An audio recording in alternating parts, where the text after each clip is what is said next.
असीम शक्तियों के स्वामी पितामह भीष्म द्वापर युग के शीर्ष योद्धाओं में आते थे। कितने शक्तिशाली थे देवव्रत भीष्म, कौन से अस्त्र शस्त्र थे उनके पास, कितने युद्ध लड़े थे उन्होंने। भीष्म को इच्छा मृत्यु का वरदान किसने दिया? भीष्म पितामह से जुड़े वो तथा जो पहले नहीं बताए वो हम आगे जानेंगे। भीष्म पितामह का जन्म। गंगा जी ने शांतनु से विवाह करने से पहले यह वचन लिया था कि वह कभी भी गंगा के किसी भी कार्य में हस्तक्षेप नहीं करेंगे। भीष्म जी शांतनु तथा गंगा के 8वें पुत्र थे। उनसे पहले गंगा जी के जो 7 पुत्र हुए थे उन सब को गंगा जी ने जल में डुबो दिया था। गंगा उस 8वें पुत्र को भी डुबोने वाली थी, मगर शांतनु से रहा न गया और उन्होंने गंगा को रोक दिया।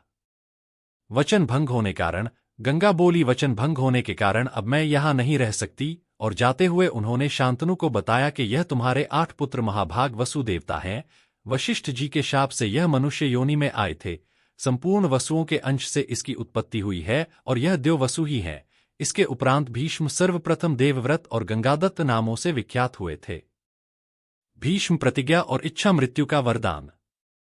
राजा शांतनु हरिदास की पुत्री सत्यवती पर मोहित हो गए थे और उन्होंने हरिदास के समक्ष उसकी पुत्री से विवाह करने का प्रस्ताव रखा, पर हरिदास ने एक शर्त रख दी कि हस्तिनापुर का उत्तराधिकारी सत्यवती से होने वाली संतान ही बने।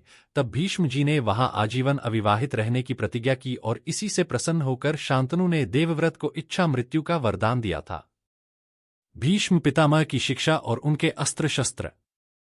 भीष्म पितामह ने अपनी आरंभिक शिक्षा भिन्न भिन्न गुरुओं से अर्जित की थी। जैसे कि देव गुरु बृहस्पति से उन्होंने दंड नीति अर्थात एक राजा का क्या कर्तव्य है वह सीखी। दैत्य गुरु शुक्राचार्य से उन्होंने राजनीति तथा अन्य शास्त्रों का ज्ञान ग्रहण किया। ब्रह्मर्षि वशिष्ठ जी से उन्होंने वेदों का ज्ञान लिया। ऋषि च्यवन से उन्हें आयुर्वेद तथा अन्य शास्त्रों का ज्ञान मिला। सनत कुमार से उन्होंने मानसिक तथा आध्यात्मिक विज्ञान सीखा जिसे आन्वीक्षिकी भी कहते हैं। और परशुराम जी से उन्होंने युद्ध कला, अस्त्र शस्त्र विद्या तथा धनुर्वेद का संपूर्ण ज्ञान अर्जित किया था। भीष्म पितामह के पास ब्रह्मास्त्र, प्रस्वापन अस्त्र तथा वरुण, अग्नि आदि देवों के सभी मूलभूत दिव्यास्त्र थे। उनके आरंभिक जीवन से कुरुक्षेत्र युद्ध तक उनके द्वारा प्रकट पराक्रम की। भीष्म ने कुरुक्षेत्र युद्ध से पूर्व भी कई युद्ध लड़े थे और हस्तिनापुर नगर की रक्षा की थी। आइए विस्तार से जानते हैं कब कब और किनके से साथ हुई थी उनकी मुठभेड़। अंबा अंबिका अंबालिका का हरण और सब राजाओं पर विजय। सत्यवती और शांतनु के चित्रांगद और विचित्रवीर्य नामक 2 पुत्र हुए। जब चित्रांगद एक गंधर्व के हाथों मारे गए थे तो उस समय बालक अवस्था में भीष्म जी ने कुरु देश के राज्य पर विचित्रवीर्य को अभिषिक्त कर दिया था।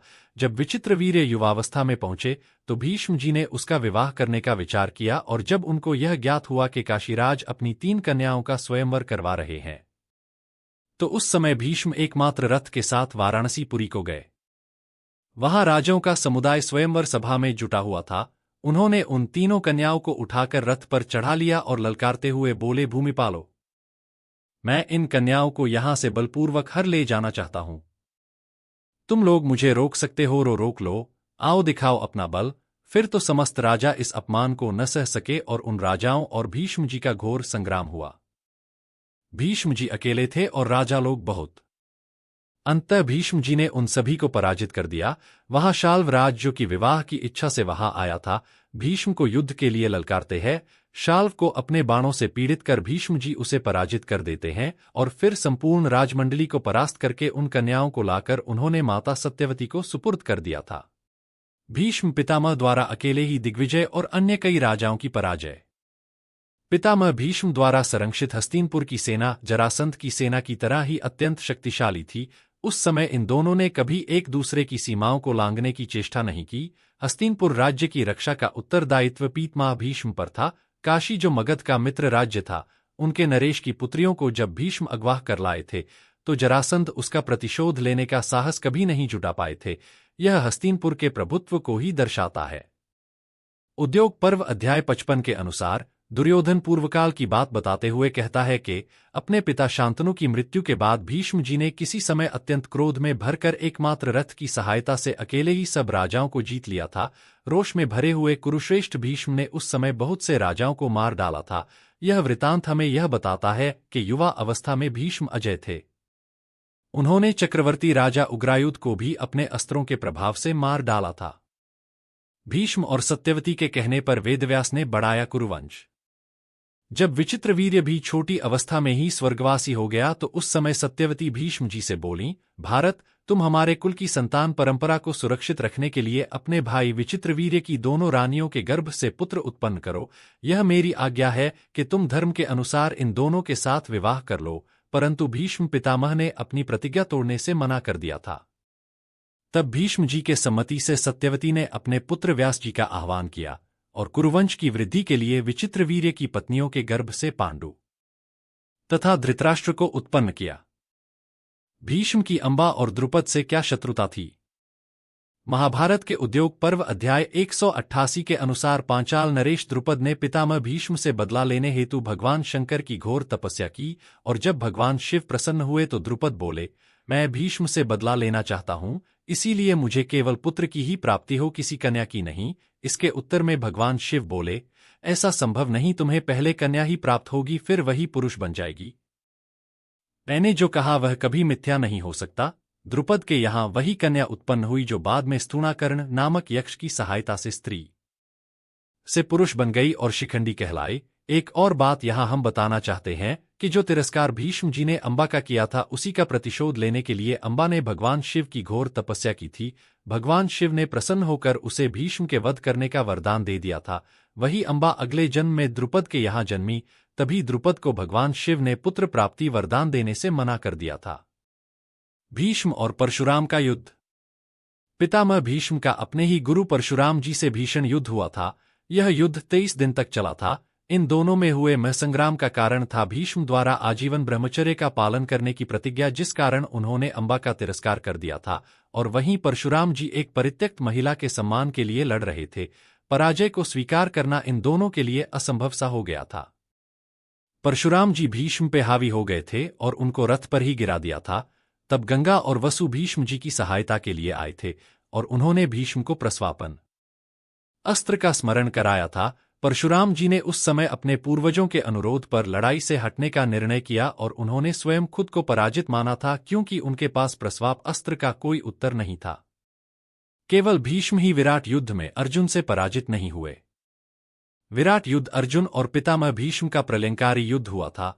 दोनों योद्धाओं ने एक दूसरे पर प्रजापति, इंद्र, अग्नि, रुद्र, कुबेर, वरुण, यम और वायु से प्राप्त दिव्य अस्त्रों का उपयोग किया था। पीड़ा में होते हुए भी गंगा पुत्र युद्ध में अडिग रहे और लड़ते रहे। वो थक चुके थे और रथ के खंबे को पकड़ स्तंभ खड़े थे। तभी उनके सारथी स्थिति देख उनको बचाने का धर्म निभाते हुए उनको सुरक्षित स्थान पर ले गए। इसीलिए हम यह नहीं कह सकते कि भीष्म उस दिन पराजित हुए थे। एकमात्र भीष्म ही थे जो अर्जुन द्वारा चलाए गए सम मोहनास्त्र को काट पाए थे। बाकी समस्त कुरु योद्धा अर्जुन के हाथों पराजित हुए थे। कुरुक्षेत्र युद्ध में पितामह भीष्म का प्रदर्शन। कुरुक्षेत्र युद्ध में कौरव पक्ष से सर्वप्रथम पितामह भीष्म को ही सेनापति बनाया गया था। उन्होंने प्रत्येक दिन 10,000 सैनिकों तथा 1,000 रथ योद्धाओं का वध किया था। युद्ध के पहले ही दिन उन्होंने राजा विराट के शक्तिशाली पुत्र श्वेत को मार डाला था। युद्ध के 7वें दिन उन्होंने अकेले ही पांडवों के सामूहिक हमले को निरस्त कर दिया था। इसके अतिरिक्त 3 और सामूहिक आक्रमण को उन्होंने विफल कर दिया था। एक हमले में तो वह इतने हावी हो गए थे कि अर्जुन को उनको सबको बचाने के लिए आना पड़ा था।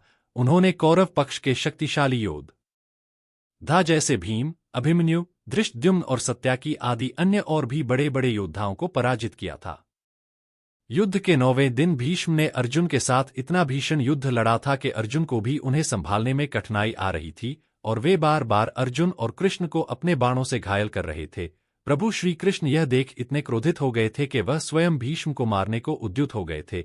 आप ही सोचिए उस दिन भीष्म जी ने कैसा पराक्रम दिखाया होगा कि श्री कृष्ण को भी अपना प्रण तोड़ना पड़ गया था।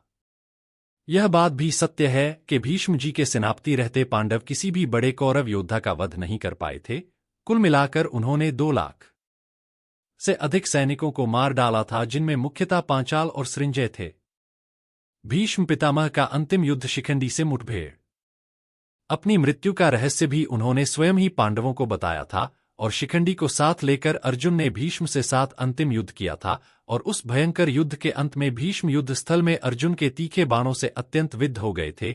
वह पूर्व दिशा की ओर मस्तक किए रथ से नीचे गिर पड़े थे। और कुरुक्षेत्र युद्ध के 40 दिन बाद उत्तरायण के पहले पितामह भीष्म ने अपने प्राण त्याग दिए थे।